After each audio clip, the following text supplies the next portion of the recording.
Olá, tudo bem? Hoje trataremos de um assunto que não é fácil de ser comentado, que é a homossexualidade.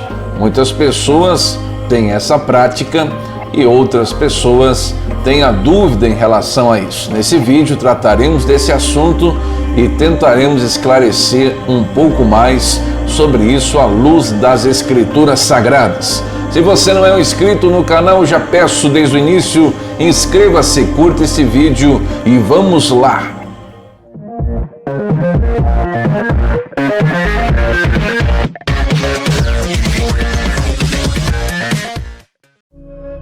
A sexualidade humana é complexa. Isso nos afeta fisicamente, mentalmente e emocionalmente.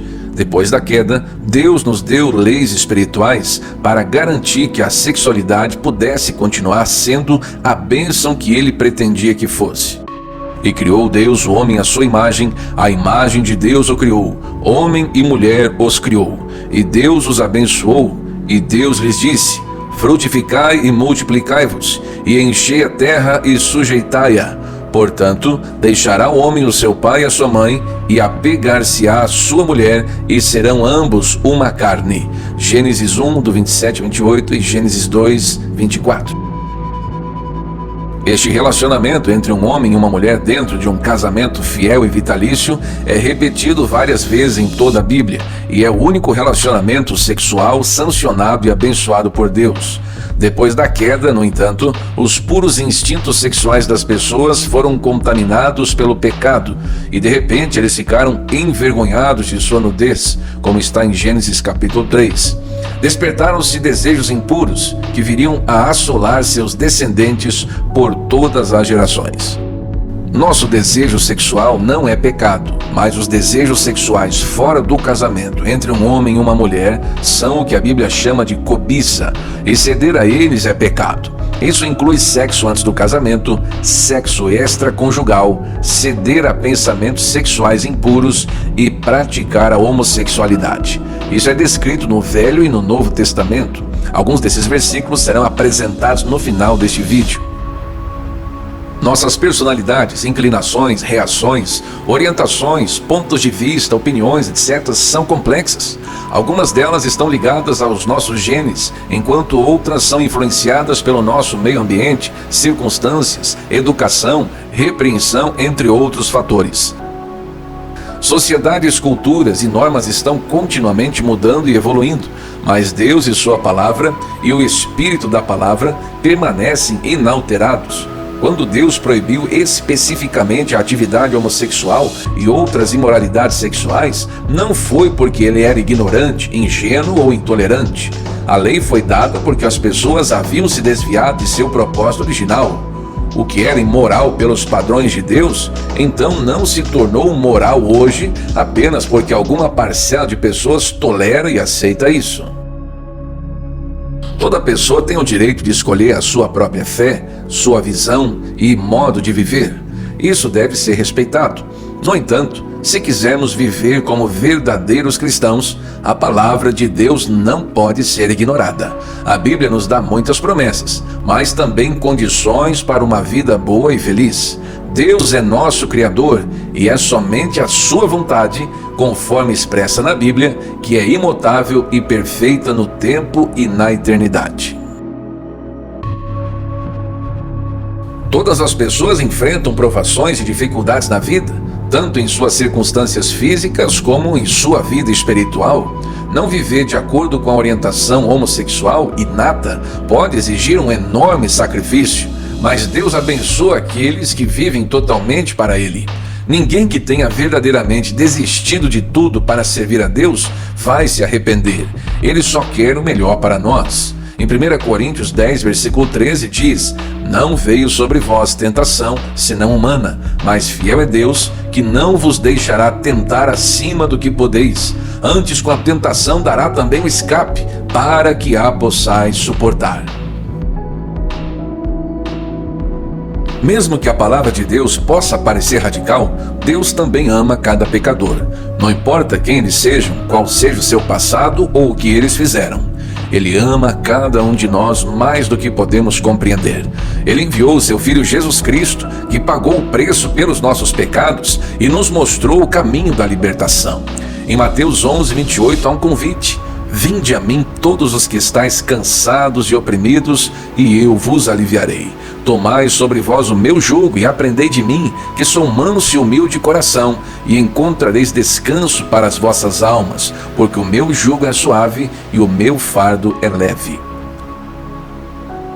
Em Romanos 6:22 também diz assim: mas agora, libertados do pecado e feitos servos de Deus, tendes o vosso fruto para a santificação e, por fim, a vida eterna. A batalha pode ser difícil na terra, mas não pode ser comparada à vida eterna e gloriosa que Deus dará àqueles cujos nomes estão escritos no livro da vida. Não há pecado pelo qual Jesus não tenha morrido. Não há tentação de que Deus não possa nos dar força para vencer. Ele estende as mãos para você agora. Agarre-se a Cristo e seja salvo.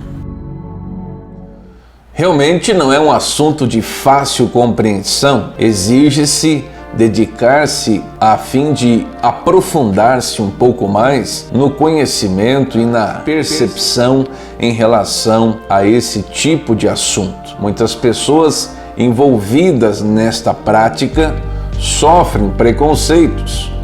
Nós cristãos, em algumas esferas, somos ainda um pouco ignorantes em relação a como tratar as pessoas que praticam a homossexualidade. Sabemos do que a palavra diz e temos um chamado de anunciar a salvação a todos quantos puderem nos ouvir. Sejamos sábios e anunciemos a verdade. Que Deus possa fazer através de nós a luz da sua palavra resplandecer aonde houver as trevas. E a você que está assistindo esse vídeo e encontra-se dentro da prática homossexual, saiba que o Senhor Deus, Ele não quer te condenar, mas Ele quer sim te salvar.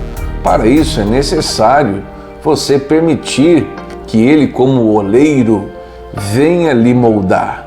Na medida que você aprofundar o seu conhecimento na palavra de Deus e abrir o seu coração para o Espírito Santo trabalhar na sua vida, chegará um momento que esse ponto da sua vida provavelmente será então colocado em xeque. Você, como outro e qualquer tipo de comportamento pecaminoso, terá que renunciar. Isso não será para o seu mal, mas para o seu bem. Assim como qualquer outra tentação sexual, moral, espiritual, social ou qualquer outra coisa que seja uma tentação carnal, é necessário uma resistência, uma luta com o auxílio do Espírito Santo. Nada devemos lutar sozinhos. Podemos contar com o Espírito Santo que nos ajuda nas nossas fraquezas. Alguns terão que lutar talvez ao resto de suas vidas em relação a isso. Assim como uma pessoa que ela caiu em alguma tentação e durante o longo da sua vida ela permanece lutando para não voltar a cair naquilo. E isso então será algo que vai lhe trazer diante de Deus a sua vida em ordem, consagrada, santificada, para que você não perca a sua salvação. O mais importante de tudo é estarmos salvos e remidos no Senhor. Nenhum prazer desse mundo, nenhuma hora que nós vamos ceder à nossa carne compensará a perca da eternidade. Mais vale estarmos bem com Deus do que estarmos bem com o mundo e perdendo, jogando fora a nossa salvação. Que Deus fale mais contigo, abençoe a sua vida e a sua casa. Fique na paz e até o próximo vídeo.